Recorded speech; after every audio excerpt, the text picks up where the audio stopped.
Howdy folks, how are you doing? I'm the Reverend Danny Crosby, a Unitarian minister serving congregations in Altrincham and in Urmston in the northwest of England. I do hope you're finding the love and that you're witnessing the blessings that are there in life in these difficult and troubling times. It's hard, my friends, I know, but we're all in this one together. So I'm offering these devotions as my little bit of hope, doing what I can, playing my role, being a part of the solution. These devotions are offered as a balm for the heart, for the mind, for the spirit, and for the soul. And the title for today's reflection is Authentic Belonging. So I invite us to still ourselves. Let's invite a loving presence to be here amongst us and to awaken from deep, deep within us. I have lit the flame of freedom in this cup of belonging, acceptance, and of love. We light the flame for ourselves, and we pause to be conscious of that which makes each of us unique. The colour of our eyes, our hair, our skin, our height and build, the face that is ours alone, and the inner self that no one knows. Our heritage of genes and family, of culture and of faith. The things on which we build our lives.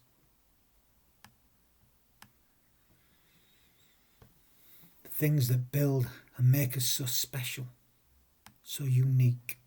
The abilities, the disabilities that give us our potential. The potential to grow and to create as no one else can, not in exactly the same way. The place where we all live, the town or the city, the village, whether it's on the coast or the countryside, the places that make us who we are.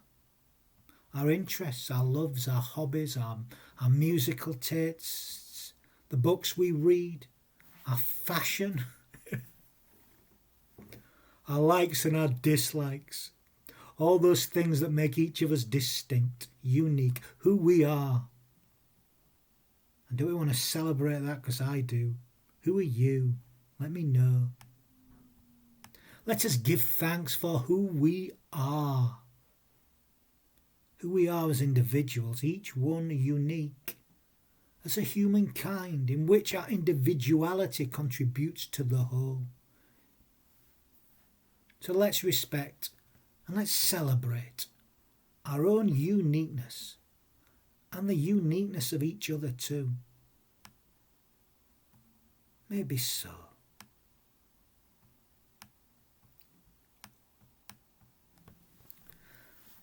Now I remember well a minister's conference I attended a few years ago.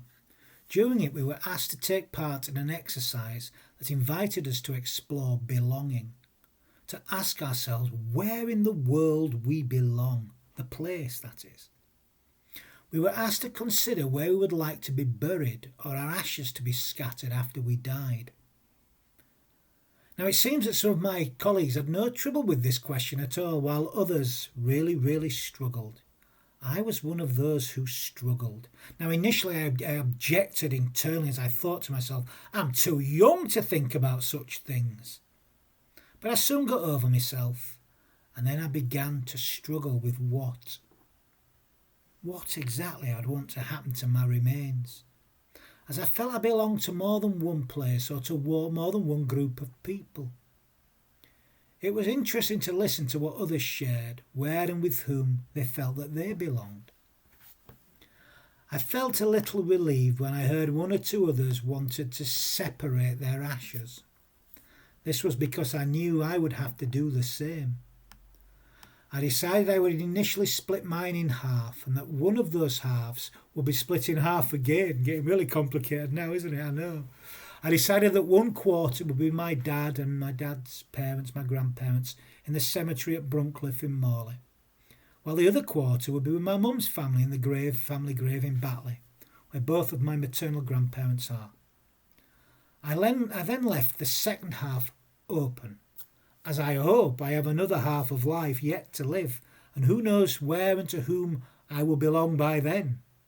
the second half of that dash, or that second half of loving and belonging, is yet to be lived, I hope.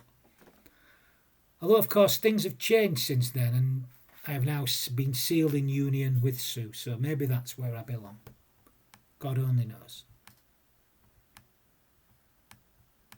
I think it probably is. It was a really good exercise to participate in, as it made me think about who exactly I belong to.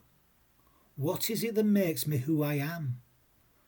No one lives completely by themselves. We all belong to other people in so many complex ways.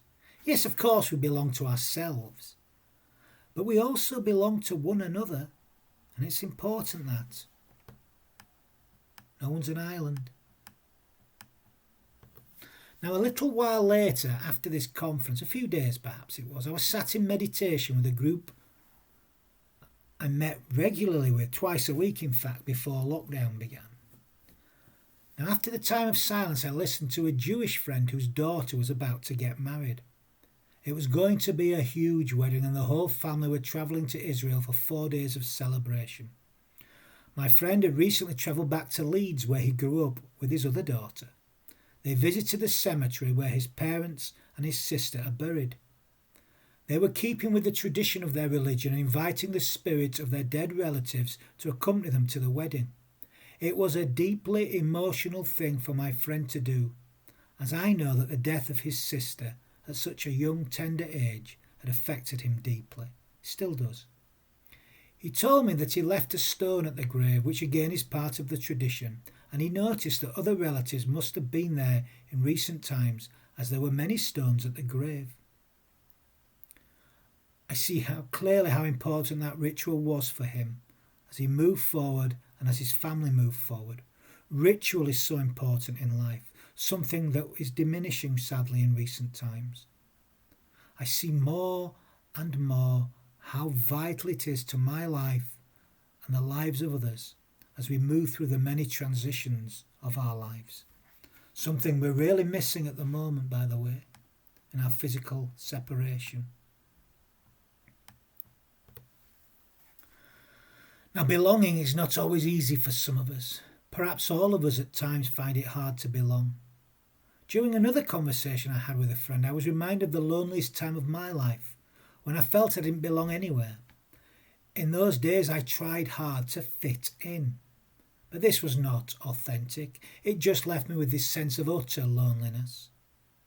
Thankfully, these days I feel a sense of authentic belonging to myself, to life, and to the spirit of all life. And thus I feel I can belong pretty much anywhere. I can be myself in anyone's company. That's a good place to be, you know. But sadly, many people, for many reasons, do not feel that they belong. Now, of course, some of this can be an inner sense of rejection, but it's not wholly that. Some people do feel that they cannot be themselves fully, and thus, in some company at least, and thus they don't belong. They can't be who they are. And sadly, some people and places do not always welcome us as we are. They don't always invite us to come as we are, to belong as we are. So how can you belong there if you can't be who you are? So how do we help a person to belong? Well, it begins with how we welcome them. And to welcome someone is to say, come as you are, exactly as you are. Then you can belong. It's not easy though. Identity and how people identify themselves can be quite complex. And this has become particularly apparent around gender issues in recent times. I know I have got it wrong on occasions myself. As much as I try, I can be clumsy in my use of language. Hopefully not in hurtful ways or offended people too much in my clumsiness, but I know. I'm trying. But there is room for improvement in this area, certainly for me. I don't always get the language right. Not intentionally, but sometimes I do. I do not want to exclude anyone from my circle of love, and I want everyone to feel that they are accepted as they are in my company, that they belong as they are. Certainly as a minister, I want people to feel that they can truly be who they are in the communities that I serve. I truly want all to feel that they can come as they are and that no aspect of their humanity will be rejected.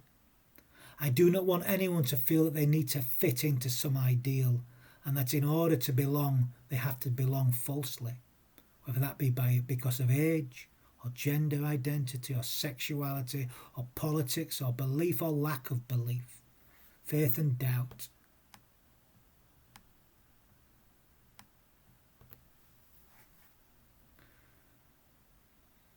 To belong means that you are accepted for who you are wholly, not partially.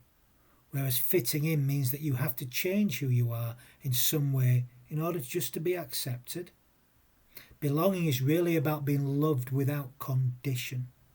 This is the love that is spoken of in the Gospels, by the way.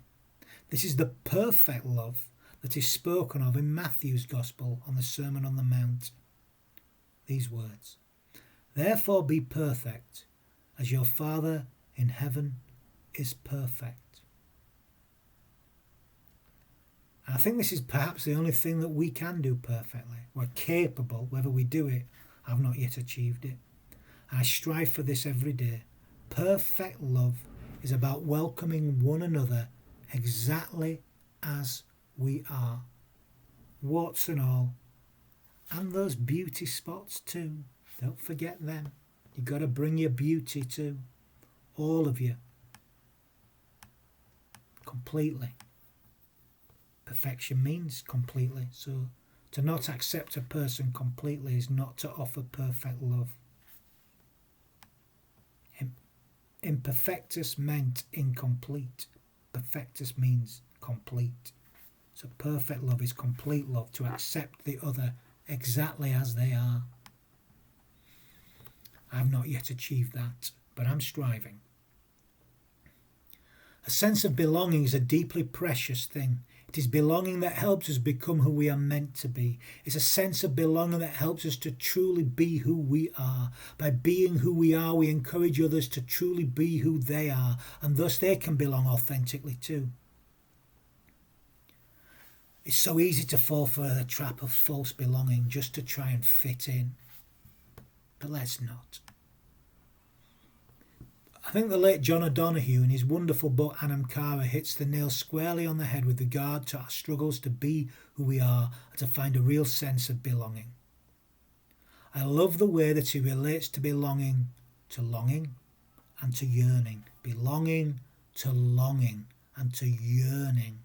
He suggests that we need to find a balance in belonging and that often our problems stem from not being truly at home with ourselves.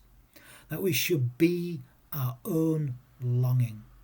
That the key is to belong within ourselves. If we belong within ourselves, then we will feel at ease and belong wherever we are. Therefore, the sense of who we are, our identity, will not be ruled by the need to fit in, to belong externally. No. We don't need to shape ourselves to life. We just need to be who we are. Our shape is fine. There's nought wrong with us. Not at the core. But who believes that? I've not always. Some time ago, a friend of mine posted the following quotation by Brené Brown. It was during an online conversation we were having on identity and belonging. Well, a load of us were having, and this came up anyway. This is the quote. Because true belonging only happens when we present our authentic, imperfect selves to the world, our sense of belonging can never be greater than our level of self-acceptance.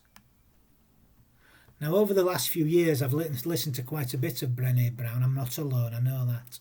And I have to say, she's another one who speaks to the soul of me. I love what she has to say about the difference between belonging and fitting in, that they are not the same thing at all. Belonging and fitting in are not the same thing. They are often mistaken for each other. A bit like loneliness and being alone. They may appear the same, but they're not. Brené Brown explains that fitting in is really about assessing situations and becoming the person that you believe you need to be in order to be accepted and acceptable, whereas belonging does not require us to change who we are, but to be who we really are. Not to change who we are, but to be who we really are. Belonging is an innate desire to be part of something larger than ourselves. It's a primal yearning deep within the soul of us, and thus we often try to acquire it by fitting in and seeking approval from others. Now, not only does this not satisfy the yearning, it actually becomes a barrier to it. In so doing, we lose our identity and feel even more lost and lonely. True belonging, you see, only happens when we present our true, authentic, imperfect selves to the world. Warts and all, and those beauty spots too. Unless we are at home within ourselves, we will never feel that we belong anywhere.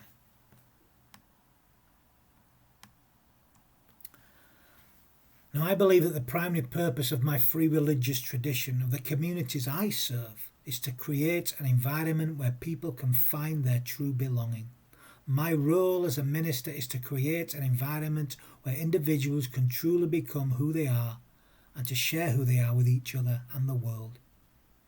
Yes, each individual is unique, but each can only truly become who they are in community with others.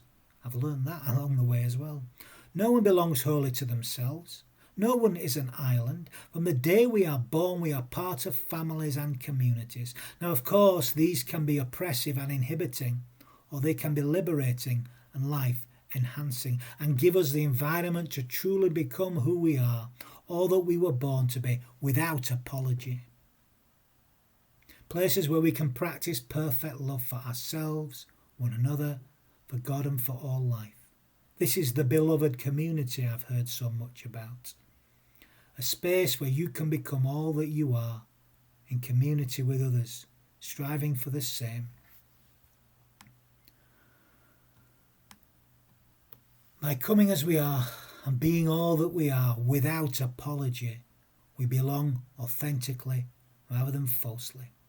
Therefore, I have come to believe our task is to find the courage to come as we are, exactly as we are, warts and all, and those beauty spots too, and to let our light shine on one another and thus invite them to do the same.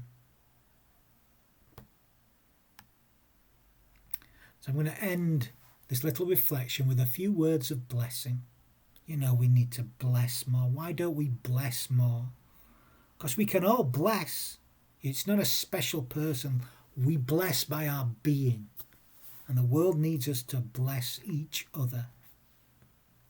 And how do we bless? By giving our whole hearts to life. So let's begin now. Let's give our whole hearts to life. Many days we share life together and flower and flow with all that is and was and ever shall be. Let us bless life through our thoughts, our words and our deeds in our hearts, and life will bless us in return. And may the love that is God, may that love be with us in all that we feel, in all that we think, in all that we say, in all that we do. Amen.